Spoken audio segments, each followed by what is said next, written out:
국방부가 우리 함정이 일본 초계기를 겨냥해 공격용 사격 레이더를 겨냥했다는 일본 측 주장을 정면으로 반박하는 영상을 공개했습니다. 국방부는 일본이 오히려 우리의 인도주의적인 구조작전을 방해했다며 사과할 것을 요구한 뒤 사실 왜곡을 중단하라고 촉구했습니다. 취재기자 연결합니다. 김세호 기자. 네, 국방부입니다. 네, 동영상 앞서 일부에서 봤습니다만 어떤 내용이 담겨 있는지 설명해 주실까요?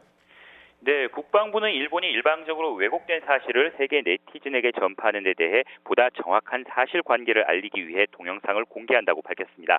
국방부가 공개한 영상에는 해경 함정에서 찍은 영상도 일부 포함이 됐는데요. 우선 해경 함정에서 찍은 영상을 보면 광개토 대항함 위로 일본 초계기가 매우 낮은 고도로 날아가는 모습을 볼 수 있습니다. 국방부는 당시 일본 초계기가 광개토 대항함 150m 위 거리 500m까지 접근했다고 밝혔습니다. 이어 당시 함정 승조원들은 소음과 진동을 매우 강하게 느낄 정도로 위협적이었다고 말했습니다. 특히 일본이 공개한 영상을 봐도 초계기가 구조 상황을 인지하면서도 광개토 대항함의 구조작전을 방해하는 심각한 위협 행위를 했다고 국방부는 지적했습니다. 이어 국방부는 우발적 충돌이 발생할 수 있기 때문에 무장한 군용기는 타국 군함의 저공 위협 비행을 해서는 안 된다며 왜 일본 초계기가 저공 위협 비행을 했는지 답해야 한다고 강조했습니다.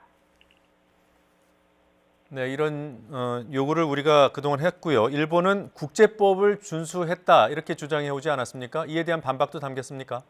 네, 그렇습니다. 일본은 자기 자신들의 초계기가 국제항공법을 준수했다며 국제민간항공협약과 일본 항공법 시행규칙을 근거로 당시 일본 초계기의 150m 비행 고도는 문제가 없다고 주장했는데요. 국방부는 국제민간항공기구 이카오의 조항은 국제법적으로 일반 민항기 운항과 안전을 위해 만들어진 규칙으로 군용기에는 적용하지 않는다고 명확하게 규정되어 있다며 일본이 자의적으로 국제법을 왜곡해 해석하고 있다고 반박했습니다.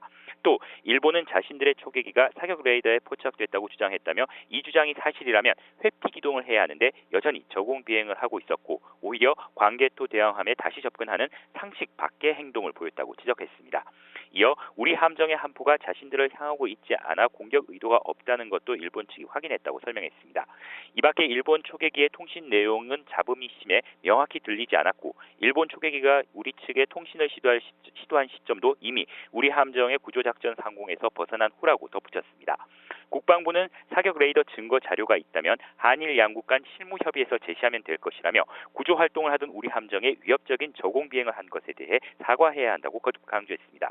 이어 일본은 이 사안을 정치적으로 이용하지 말고 실무 협의를 통해 사실 확인 절차에 들어가야 한다고 주장했습니다. 지금까지 국방부에서 YTN 김세호입니다.